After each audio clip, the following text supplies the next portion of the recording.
I am Ibrahim Traoré, President of Burkina Faso. I want to begin by saying this plainly and without performance. What I am about to tell you is not a metaphor, not a parable, and not a political construction. It is a true account of events as I experienced them, step by step, moment by moment, in the exercise of my office and in the silence of my own conscience. I am telling this story not to build an image of myself. Power does not need mythology, it needs memory. I tell it so that those who lead, those who follow faith, and those who still believe in moral order can understand how authority is stolen in modern states.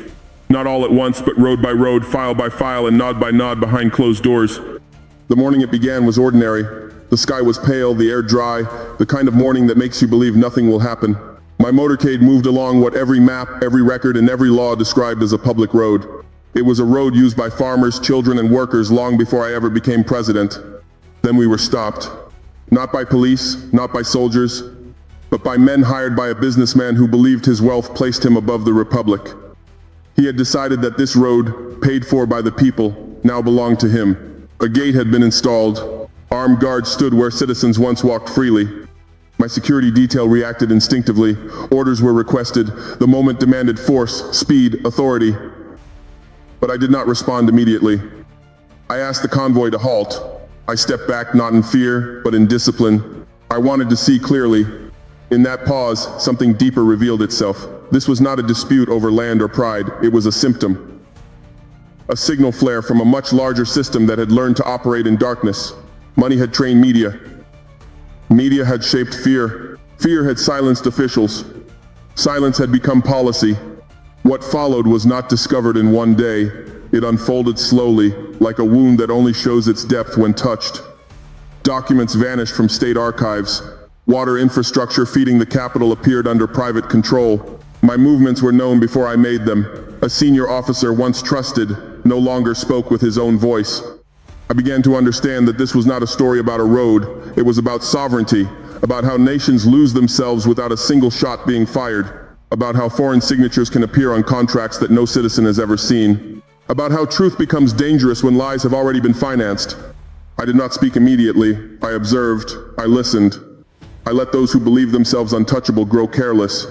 And when the picture was complete, I knew silence was no longer an option. Now, I will recount everything. The road was not impressive. It did not carry monuments or names of heroes. It was a strip of asphalt cutting through dry land, connecting villages to the capital, carrying grain trucks, school children, and water tankers. Like most things that truly matter to ordinary people, it was invisible to those who sought power. On paper, the road belonged to the state. I had seen the maps myself, some drawn decades earlier, some updated only months before. The budget lines were clear, the maintenance contracts were public. Nothing about it suggested ambiguity. And yet, when my convoy was stopped, it was as if law itself had evaporated. A metal gate stood where none had existed before. Fresh concrete supported guard posts that had been built quietly, without permits, without public notice. Armed men wore uniforms that mimicked authority but answered to no ministry. Their posture was not defensive, it was confident. They behaved like owners, not trespassers. One of my aides whispered that this businessman had secured the area. That phrase struck me more than the blockade itself. Secured from whom? From the people who paid for it. From the farmers whose taxes, however small, had helped lay that asphalt. From the children who walked it barefoot. I asked for records. At first, none could be found. Then partial documents appeared. Unsigned annexes referencing temporary access control. The language was vague by design. It had been written to sound administrative while meaning nothing at all. This is how theft learns to dress like governance. What troubled me most was not the arrogance of the Tycoon, it was the ease with which this had happened. No protest, no inquiry, no official had raised their hand to say this was wrong. The silence had been complete, and silence, I learned, was the real infrastructure being built. Later, as we traced the approvals backward, we found a chain of quiet compliance. A mid-level official reassigned, a regional administrator promoted, a complaint from villagers archived and forgotten. Each step small enough to deny responsibility, large enough to erase a public right. The businessman did not seize the road in one act. He absorbed it, slowly, politely, with paperwork that looked legal if no one asked questions. He understood something dangerous, that the state can be hollowed out without confrontation as long as everyone benefits just enough to look away. I remember standing there, engine off, dust settling, realizing that if a president could be stopped on a public road, then every citizen had already been stopped long before. They simply had no convoy to mark the moment. That day I ordered no arrests. I gave no speeches. I instructed my team to document everything and to say nothing. Those who steal in daylight are reckless. Those who steal quietly believe they are safe. They were wrong. Water does not announce itself when it is taken. It disappears quietly, first in pressure, then in trust. What I learned next unsettled me more than the stolen road, because it revealed how deeply the theft had already entered daily life. Buried beneath that same stretch of land was a pipeline. It carried water from the outskirts into the capital, feeding hospitals, schools, and entire neighborhoods that had no alternative source. It was not symbolic infrastructure, it was survival infrastructure. On official schematics, the pipeline was marked as protected. No construction was allowed above it without authorization from multiple ministries. And yet, private fencing, heavy machinery, and new buildings had been placed directly along its route. Not accidentally, precisely. When engineers were finally allowed to inspect the site, they did not find damage. They found control valves, newly installed, professionally done. Someone had invested money to regulate the flow of water that did not belong to them. I asked who had approved the work. The answer shifted with every meeting. One ministry pointed to another. A contractor produced invoices but no permits. A regional office claimed emergency authority that had never been declared. The paperwork formed a circle, perfectly closed, perfectly empty. What became clear was this: the pipeline had not been privatized by law, it had been privatized by fatigue. Officials were worn down by pressure, favors, and the quiet understanding that resistance would be lonely. Villages downstream had already felt it. Water arrived later in the day. Pressure weakened during the dry season. Women walked farther. Children missed school. No one had told them why. They were expected to adapt, as they always are. The businessman justified it as resource management. He spoke of efficiency, of investment, of protecting assets. He never used the word people. Water, in his vocabulary, was a commodity before it was a right.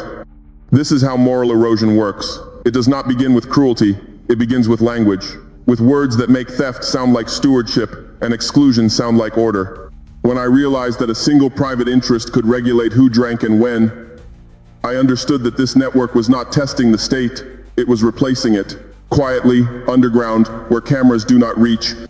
I thought of the elders who taught us that water is a witness, that it remembers who honors it and who exploits it.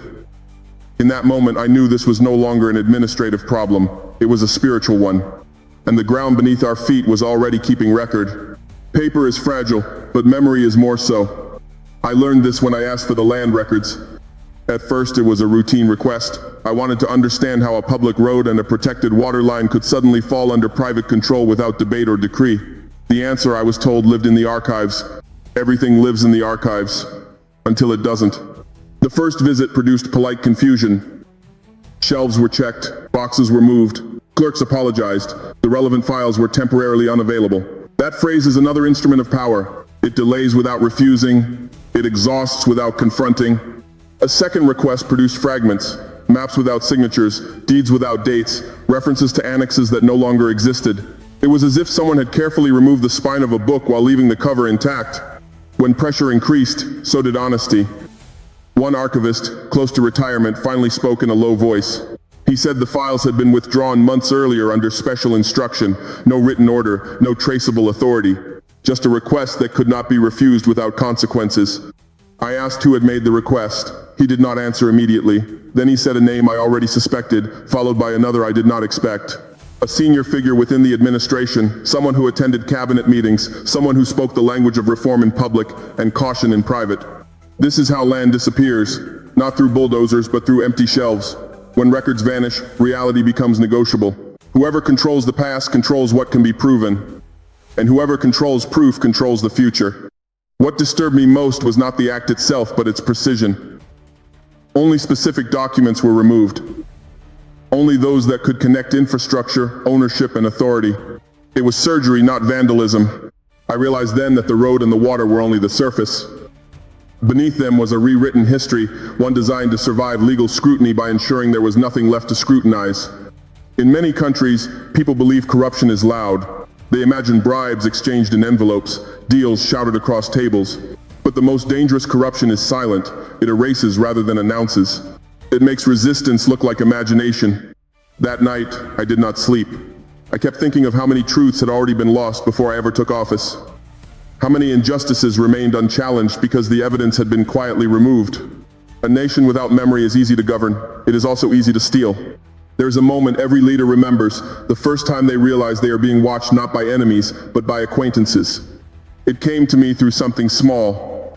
A meeting that was delayed before it was announced. A visit to a rural clinic where the local press arrived before my advance team.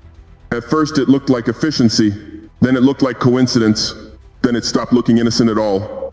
I asked my security director to quietly review our internal protocols. Nothing dramatic. No accusations. Just observation. Who had access to schedules? Who handled updates? Who knew what and when? What we found was not a breach in technology but in loyalty. My itinerary was being shared selectively, not broadly, not recklessly, but with intention. Certain details reached private interests before they reached state institutions. Timing, routes, stops that were meant to be confidential until the last hour. This was not about assassination, it was about leverage. If you know where a president will be, you know where contracts will be discussed, where inspections will occur, where resistance might appear. Information in this case was not a weapon. It was a map. I asked myself a difficult question. How does a man betray without believing he is betraying? The answer came slowly. Pressure, debt, family obligations, promises of protection in an unstable system. Corruption does not always begin with greed.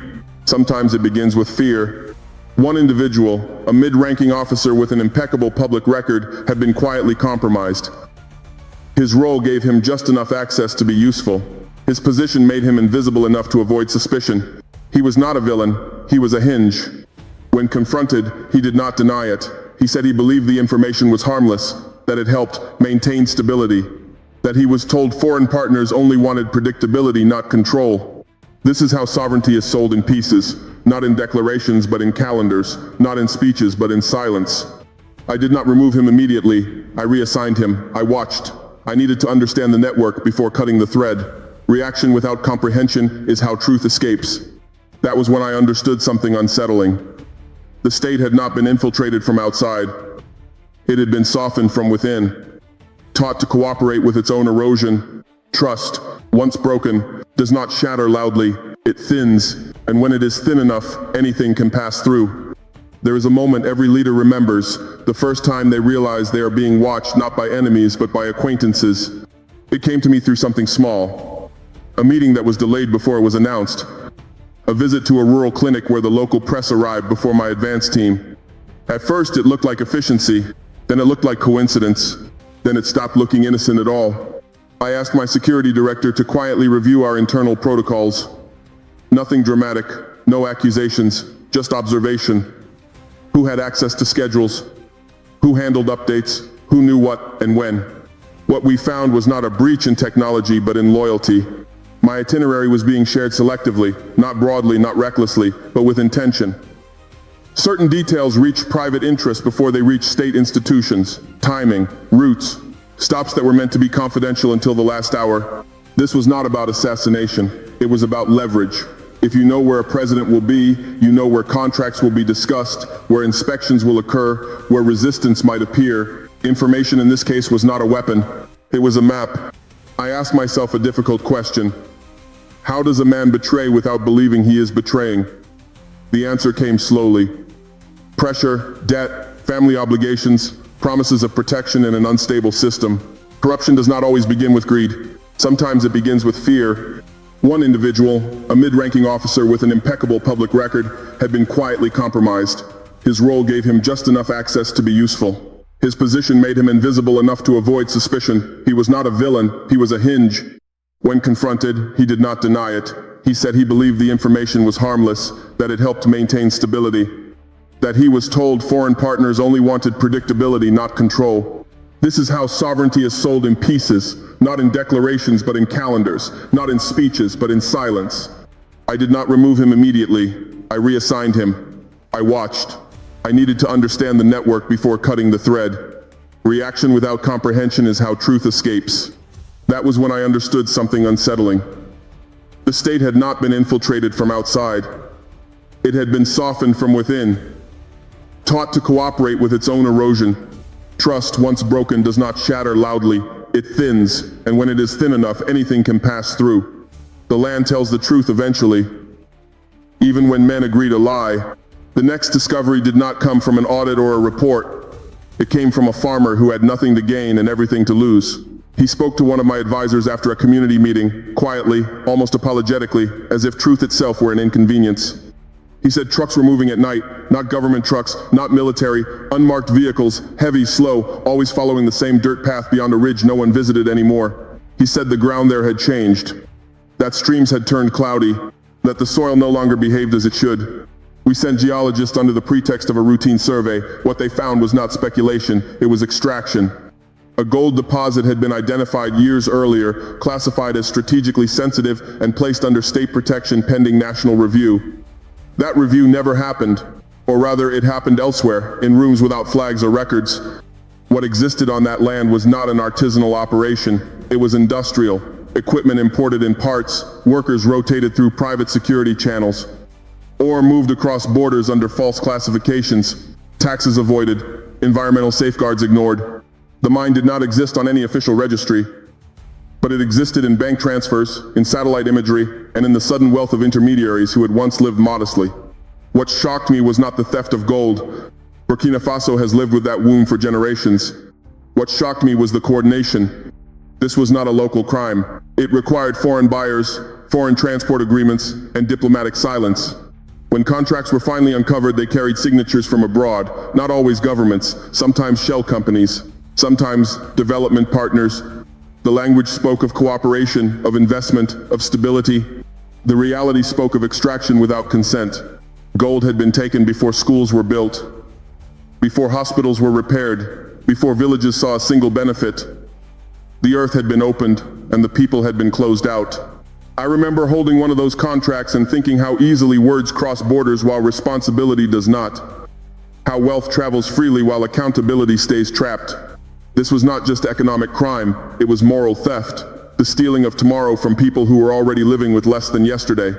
At that moment, I understood why the road mattered, why the water mattered, why the files mattered. They were not isolated incidents, they were access points. The country had been mapped, segmented, and sold in pieces, quietly, patiently, confidently. And now that the map was visible, there would be no turning back. When we finally followed the money far enough, it crossed borders with ease. That is when the language changed. Inside the contracts linked to the hidden mine in the seized land, I began to see names that were not ours. Not Burkinabe, not regional. The signatures were clean, formal, confident. They belonged to foreign entities that spoke the language of partnership while practicing the discipline of dominance. These were not treaties debated in parliament. They were framework agreements, technical memoranda, security cooperation addendums. Documents designed to exist below public attention, yet powerful enough to bind a nation's future. What struck me was how carefully responsibility had been diluted. No single document admitted control, no clause used the word ownership. Instead, there were phrases like operational assistance, risk mitigation, resource optimization, each one harmless alone, together irreversible. I asked our diplomats whether these agreements had ever been reviewed. Some had never seen them. Others recognized the logos, but not the substance. A few went silent. Silence again was the loudest confirmation. Foreign interests had not arrived with soldiers. They arrived with lawyers, with consultants, with advisors who promised stability in exchange for discretion. They did not demand obedience. They cultivated dependence. I thought about how often Africa is accused of corruption, as if it were a cultural flaw rather than a market. No one asks why the demand side of corruption is always invisible. No one asks who signs on the other end. What disturbed me most was the moral distance. Decisions affecting villages, water, land, and children were being made in offices thousands of miles away by people who would never drink from our wells or bury our dead. This is how modern domination works. It does not raise flags, it lowers expectations. It tells leaders that resistance is unrealistic, that sovereignty is outdated, that compromise is maturity. I rejected that logic. Not loudly, not publicly, but completely. A nation may be poor, but it is not permission. Instability is not consent, and poverty does not make silence moral. When I realized how deeply these signatures reached, I understood why the network had grown so confident. They believed exposure was impossible, that the truth would be dismissed as conspiracy, that no one would listen. They underestimated something old and unfashionable: confiance. The first attack did not come with weapons. It came with headlines. One morning, before I had addressed the nation, before a single document had been released, accusations appeared across radio, print, and international commentary. I was described as reckless, unstable, a danger to partnerships. Some went further. They used the word traitor. It was not spontaneous. The language was too coordinated, the timing too precise. The same phrases appeared in different outlets, translated but unchanged in spirit. It was as if a script had been distributed. I recognized the tactic immediately. When power feels threatened, it does not argue, it discredits, it does not answer questions, it changes the subject. They said I was attacking investors, that I was undermining stability, that I was turning my back on allies. None of them spoke about the road, none mentioned the water, none asked why land records had vanished. Silence surrounded the facts, while noise drowned the man. What hurt was not the accusation itself. It was watching how easily truth was treated as optional, how quickly some voices, especially abroad, accepted the narrative that an African leader asserting control must be irrational. I was advised to respond aggressively, to deny everything at once, to call press conferences, to accuse back. I refused. I had learned by then that noise benefits those who have something to hide. The louder the room, the easier it is to move unseen. Instead, I waited. I allowed the accusations to peak. I let the lies grow confident. When people believe they have won, they stop checking their footing. Behind the scenes, we prepared something simple. No commentary, no slogans, just evidence, presented without anger. On the day we went live, I did not speak first. Others did. Engineers showed the pipeline. Archivists described the missing files. Officers explained how schedules had leaked. The compromised official spoke last. His voice shook, not from fear, but from relief. He confessed publicly, not under threat, not under coercion. He explained how pressure had been applied, how loyalty had been bent, how silence had been rewarded. He named names. He showed documents. He apologized to the people. There was no music, no applause, just truth, broadcast across the nation. The reaction was immediate, not explosive, but deep. People did not shout. They called each other. They remembered. They connected stories they had lived but never understood. The media that had accused me fell quiet. Some corrected themselves. Others moved on without apology. That too is a form of confession. I did not celebrate. Victory over lies is temporary. Truth requires maintenance. But something had shifted. The ground felt firmer. The air less heavy. For the first time, the road was no longer blocked by gates or stories.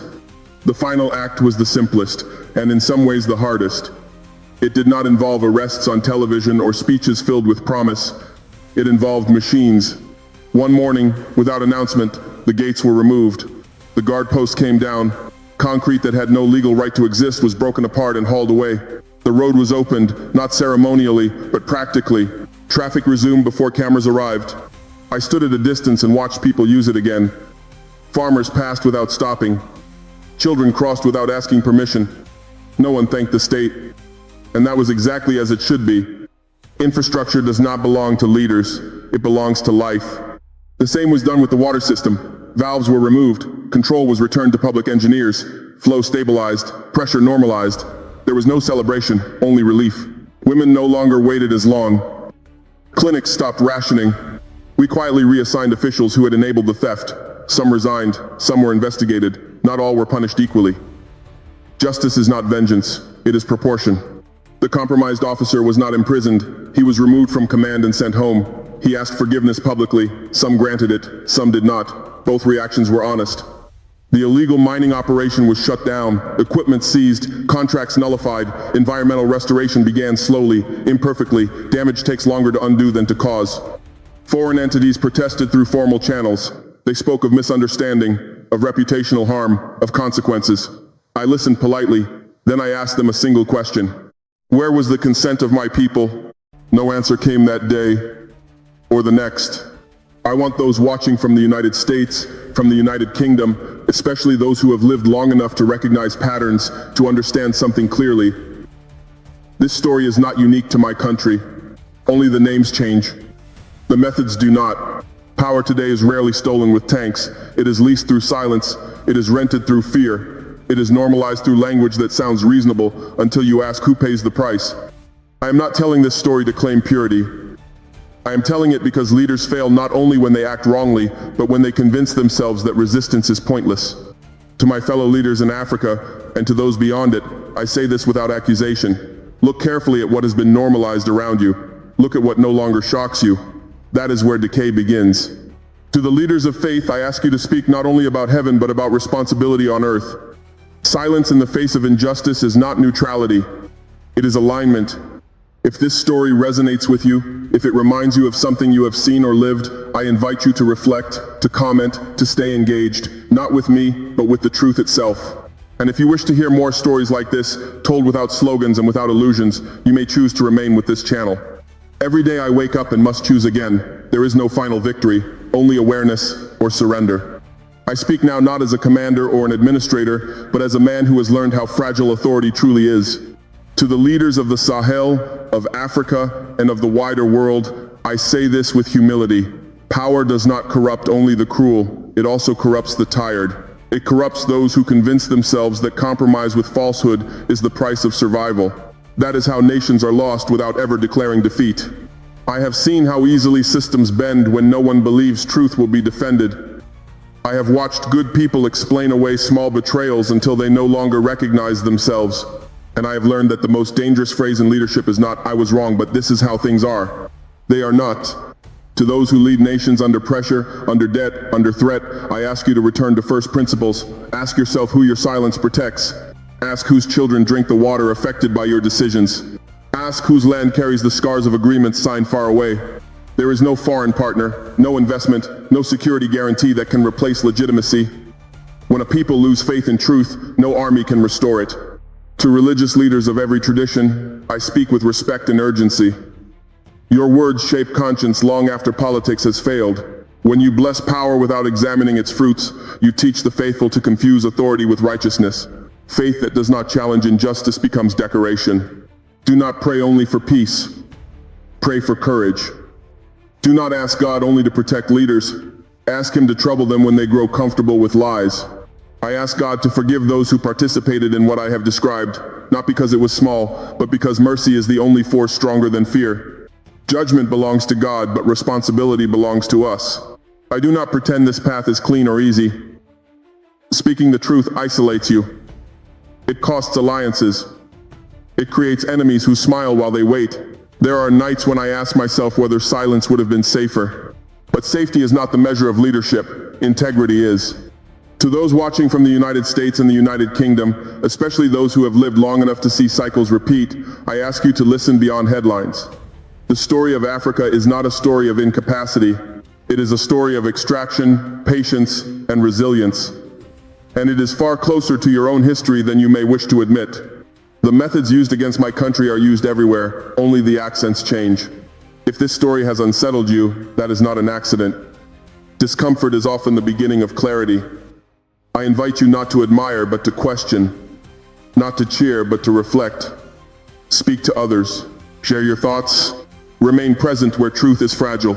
Leadership is not a moment. It is a daily reckoning.